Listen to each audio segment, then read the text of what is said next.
Yo, what's up mga tropa? So magandang hapon sa inyong lahat. So magbabalik pala tayo sa ating pagbablog about dito kay Honda Supremo. Ito yung si Raptor natin. So may nagtatanong pala sa atin mga tropa, si Idol Joseph Tutok. Ang tanong niya kasi mga idol okay lang ba salpakan agad ng sidecar ang Supremo kahit di pa na break in? So sasagutin natin yan, Idol Joseph. So para sa akin, hindi pwedeng salpakan ng sidecar kung hindi pa na break in. Hindi yan pwede. Alam mo kung bakit? Kasi hindi pa masyadong na-develop yung kanyang piston ring dun sa block.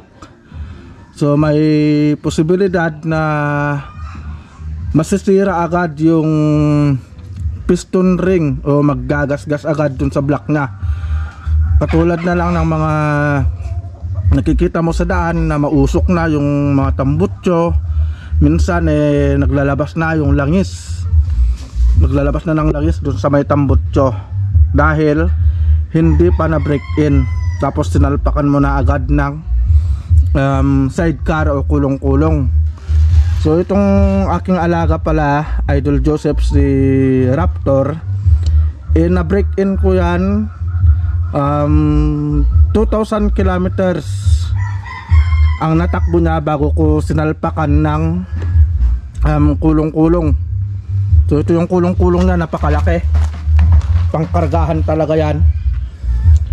Pero makikita mo naman, Idol Joseph, papakita ko sa iyo yung tambutso. Ayan o, malinis, walang kalangs-langs yan. Kasi nga na break in ng maayos. So yan yung advantage kapag na break in mo ng maayos yung motor mo bago mo salpakan ng kulong-kulong o sidecar. Tapos ipaparinig ko sa iyo, Idol Joseph, yung kanyang tunog. Ito siya.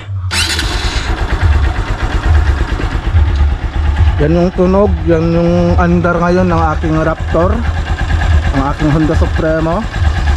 So magto 2 years na pala to, Idol Joseph. Pero tignan mo naman kung gaano katahimik yung makina. Kahit na napakalaki ng kanyang kulong-kulong, kahit na napakabigat lagi ng karga niyan pag nagsasakada kami ng mga paninda namin. So ang natakbo na pala nito ay 16,833. Tapos lagi ko palang pinapa-change oil to. Pero ngayon yung gamit ko pala is yung galing pa rin sa kasa na every 4,000 ka na magpa-change oil.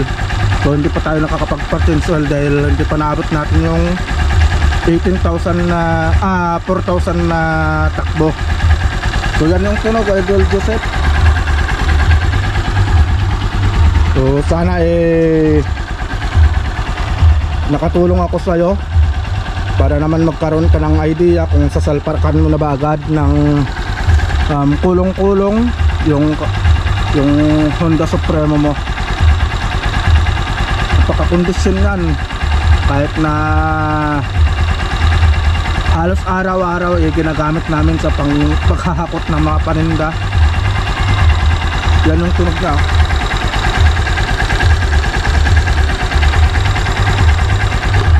O diba? 2 years na yan mga tropa. So magbablog ulit tayo ng another vlog para sa kanyang 2 years.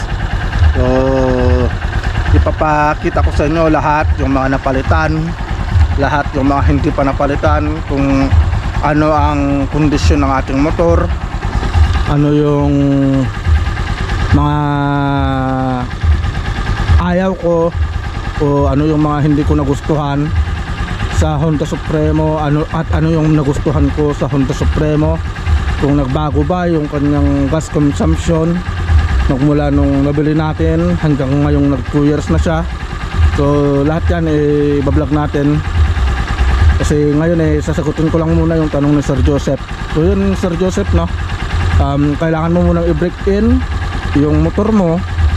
Kahit na sabihin natin na hanggang sa 1,500 kilometers yung natakbo ng motor mo, pwede mo nang salpakan ng kulong-kulong yan. Right, so yun lang mga tropa, no? So mabilisan lang yan na vlog natin about dito sa mga alaga nating Honda Supremo. Alright, so see you po sa next na vlog natin mga tropa.